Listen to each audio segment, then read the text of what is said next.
সুধীমণ্ডলী, আজ আমরা এসেছি সিরাজগঞ্জ জেলার উল্লাপাড়া উপজেলার লাহিড়ী মোহনপুর ও বড়পাঙ্গাসী ইউনিয়নের মাঝামাঝি একটি জায়গা, যেখানে জায়গাটিকে বলা হয় ত্রিমোহনী।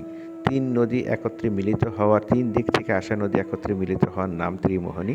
এই ত্রিমোহনীর নদীর উপর রয়েছে একটি সড়ক সেতু। সড়ক সেতুটি লাহিড়ী মোহনপুর বড়পাঙ্গাসী ইউনিয়নকে সংযুক্ত করে পশ্চিম অঞ্চলের পথকে প্রশস্ত করেছে যাতায়াতের জন্য। এই নদীটি অনেক আগের দিনে অনেক পানি থাকতো এবং স্রোত বহমান ছিল, এবং সেখানে অনেক জেলেরা এই নদীগুলোতে মাছ ধরতো। সারা বছর ব্যাপী তারা এই মাছ শিকার করত। আমরা ছোটোবেলায় দেখতাম এখানে অনেক নৌকা, বড় বড় নৌকা এই নদী দিয়ে অনেক ধান, চাল এবং মালামাল আনা নেওয়া করতো এই নদী দিয়ে, পথ দিয়ে। নদীপথ আমাদেরকে খুবই আকর্ষণ, এবং নদী মাতৃক বাংলাদেশ হিসাবে নদীকে আমরা ছোটোবেলা থেকেই নদীর সাথে আমাদের মেটালি। নদীর সাথে আমরা খেলা করি, নদীতে মাছ ধরি, নদীতে নৌকা বাই, নদীতে পানি দিয়ে সাঁতার কাটি। কত রকমের নদীর সাথে আমাদের যে মিতালি, এটা বলাই যাবে না।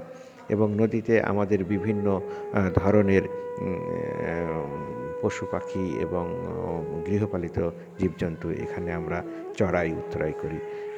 নদী পাড়ের মানুষগুলোর মানসিকতা অনেক বড় হয়। তারা ওই প্রবাহিত সুন্দর বাতাস এবং অবয়বে গড়ে ওঠে এই নদী পাড়ের মানুষ। দেখুন হাঁসগুলো কি কিলবিল করছে এই নদী তীরে, এই নদীর পানিতে। শীতের এই দিনেও হাঁসগুলো অনেক সুন্দর করে খেলা করছে তাদের জলপানি কিলকিল করে। মাঝে দেখতে পাচ্ছি একটা সুন্দর বটগাছ। এই বটগাছই নদীর মোহনাতে দাঁড়িয়ে আছে কালের সাক্ষী হিসেবে, আমাদের এই ত্রিমোহনী তিন নদীর পাড়ে আর কি।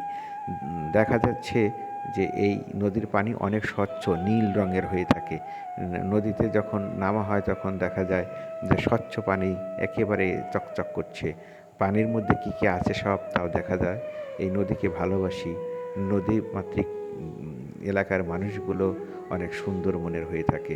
প্রাণ খুলে হাসি, নদীকে ভালোবাসি। নদী বেঁচে থাকলে আমরাও বেঁচে থাকবো। ধন্যবাদ সকলকে।